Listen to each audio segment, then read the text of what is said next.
If you'd like to learn how to turn your player into ice cubes and then have them turn back again, keep watching and I'll show you exactly how to do it. Welcome to Roblox Snippets.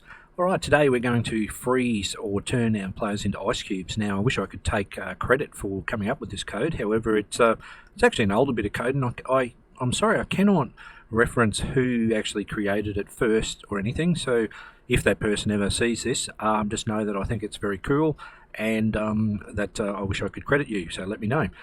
However, let's get on with building it so you can have a go at it yourself.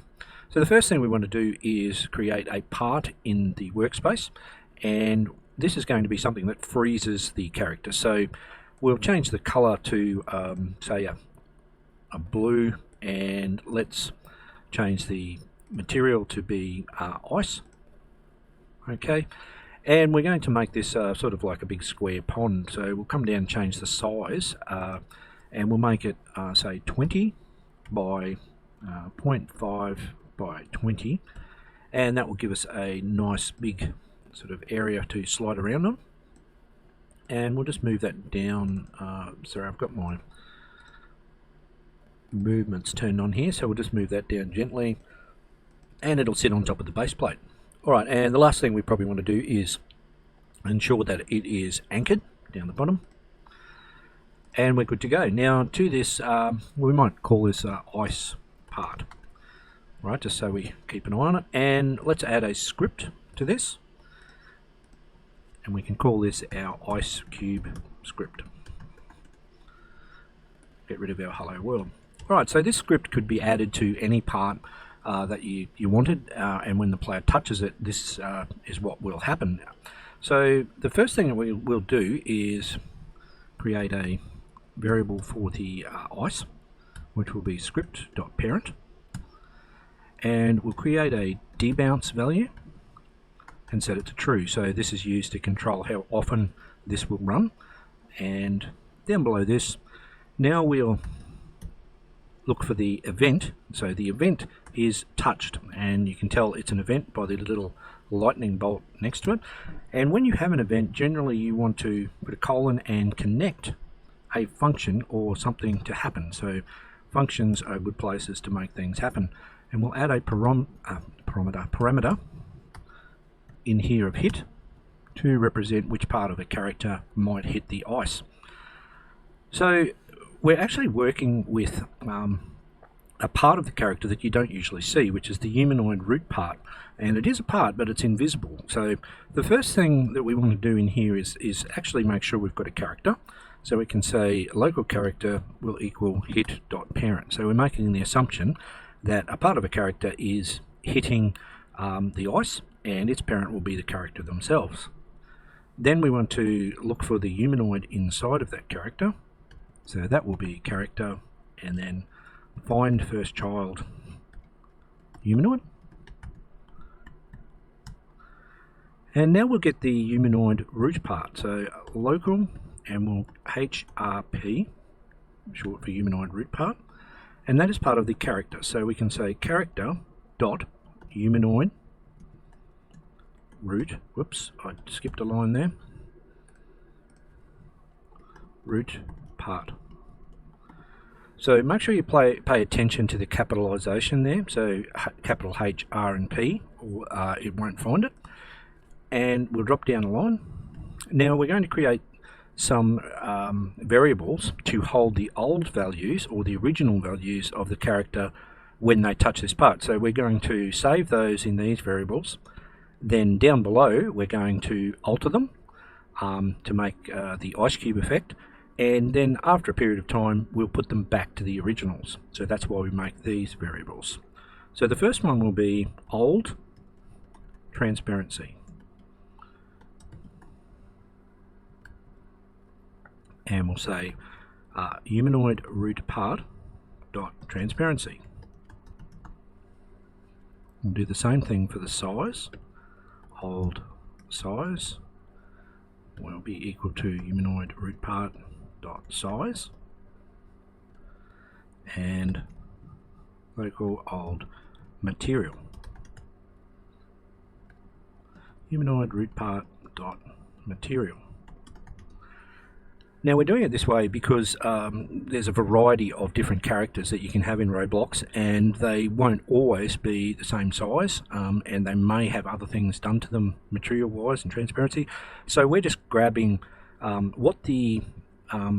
whichever character touches, we're grabbing their attributes or their properties relevant to their character, all right, and then it will return them back to how they were before they touched the ice.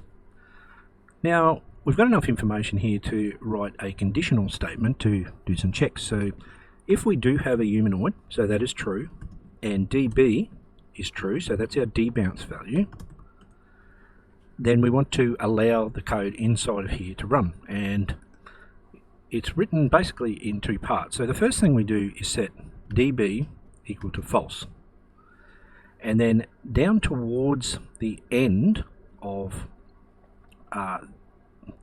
this section,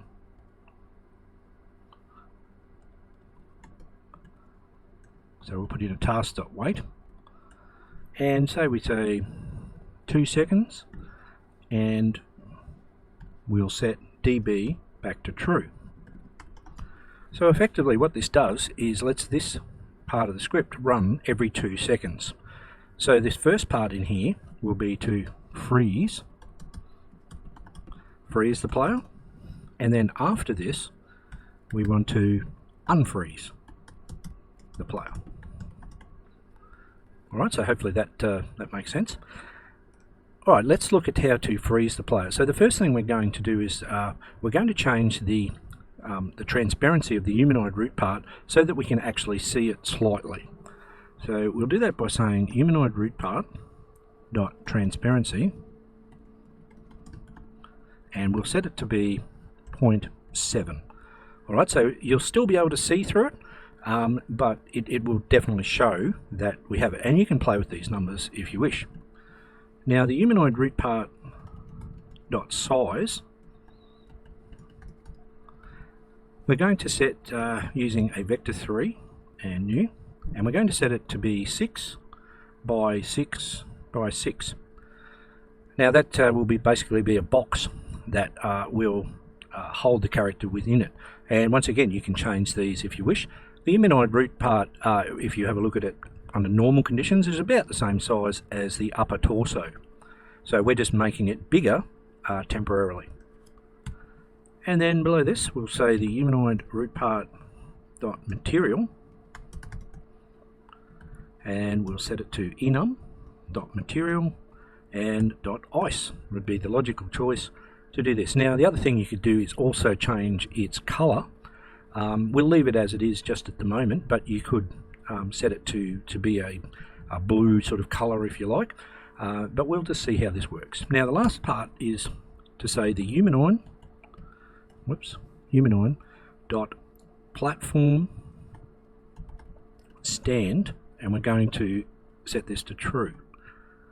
So basically what this does is stops the player animating or moving while they're frozen. So even if they're trying to run, nothing will happen.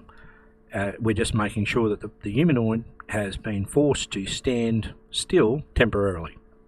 And that's the first part for the freezing of the character.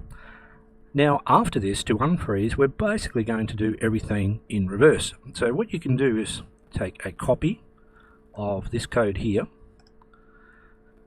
right click and copy it, and then come down to unfreeze, and we're going to set this back to our transparency. We'll use old transparency that we set up the top, and we'll also change the size to old size and old material. And lastly, we want to set platform stand back to false, and that will allow the player to continue to run around. And that is everything you need to give this a run. So let's click on File and Save and play. Right, I'm all loaded in. So now if I run my character over here, you'll see that I froze and then I get free. Now if I run on and I try to turn, alright, you'll see that I spin and still slide across like I'm an ice cube, so spinning around. And now if I just run on to this, you'll see I freeze, and then after a period of time I'll continue to freeze while I'm on top of the ice. But if I run just slightly in between till I can slide off, I can get off the ice. Alright, so that's a fun little bit of code for you to use in your projects, and I think it's a very cool thing, and I really hope you get some use out of it, and well done to the person who actually created it in the first place. Have fun. If you found this video useful, subscribe now. For more information about my online courses, go to mrbrendonross.com.